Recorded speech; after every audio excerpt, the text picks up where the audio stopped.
हुकूमत की जानिब से चीनी बहरान रिपोर्ट को आम करने के बाद से सियासी जलजले के झटके वक्फे वक्फे से महसूस किए जा रहे हैं। कहीं हुकूमती इत्तेहादी नाराज हैं और कहीं तहरीक इंसाफ के अपने ही रहनुमा इस पर नालां।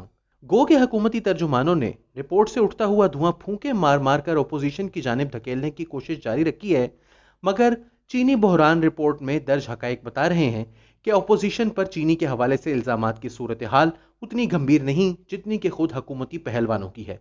अब मुल्क के सीनियर सहाफ़ी हामिद मीर ने चीनी बहरान तहकीकाती रिपोर्ट के एक ऐसे पैराग्राफ की तरफ निशानदही की है कि जिसमें यह बताया गया है कि कैसे शहबाज शरीफ शुगर मिल्स मालिकान के दबाव को किसी खातिर में ना लाए और काश्तकारों को इनके इस्तेहसाल से बचाने के लिए हर मुमकिन हद तक गए। हत्ता कि चीनी के कारोबार करने वालों में इनके अपने खानदान के अफराद भी शामिल थे। इस रिपोर्ट के पैरा 422 के मुताबिक 2017-18 में स्पेशल ब्रांच पंजाब ने इस वक्त के वजीर आला को बताया कि कई शुगर मिलें गन्ने के काश्तकारों को कम से कम कीमत भी अदा नहीं कर रही थी। उस वक्त के वजीर आला पंजाब स्पेशल ब्रांच के जरिए इस मामले पर रोजाना रिपोर्ट तैयार करवाते थे, लेकिन इसका कोई खातिर ख्वाह फायदा ना हुआ। काश्तकारों को इमदादी कीमत बहुत ही कम मिली। खैबर पख्तूनख्वा और सिंध में स्पेशल ब्रांच ने इस मामले पर कभी कोई रिपोर्ट वजीर आला को पेश ही नहीं की।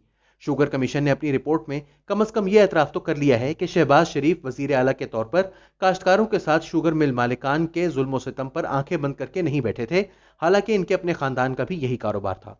हामिद मीर ने लिखा कि उस जमाने के होम सेक्रेटरी पंजाब आजम सुलेमान बता सकते हैं कि उन्होंने काश्तकारों की शिकायत पर कितने मिल मालिकान के खिलाफ मुकदमात दर्ज करवाए थे। ताहम यह वाज़ेह नहीं कि उन्होंने किस मिल मालिकान के खिलाफ कितने मुकदमे दर्ज करवाए।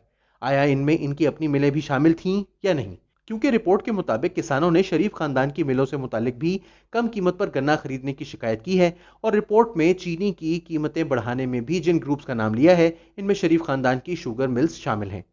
शुगर इंक्वायरी कमीशन की रिपोर्ट में चीनी बरामद पर सब्सिडी देने पर वजीर मनसूबाबंदी असद उमर, वजीर आजम के मुआविन खुसूसी बराए सनत व तिजारत अब्दुल रज़ाक दाऊद और वजीर आला पंजाब कमीशन को मुतमईन करने में नाकाम रहे थे। रिपोर्ट के मुताबिक पाकिस्तान ने गुज़िश्ता 5 सालों में 40 लाख टन से ज़ायद चीनी बरामद की, जिस पर बरामदाती सब्सिडी की मद में 29 अरब रुपए दिए गए। चीनी पर सब्सिडी देने का मतलब यह होता है कि मिल्स मालिकान लागत से कम बैनुल अक़वामी कीमत पर चीनी बरामद करते हैं, तो लागत और कीमत में आने वाले फर्क को टैक्स दहिंदगान की मेहनत से कमाए गए पैसे से दूर किया जाता है।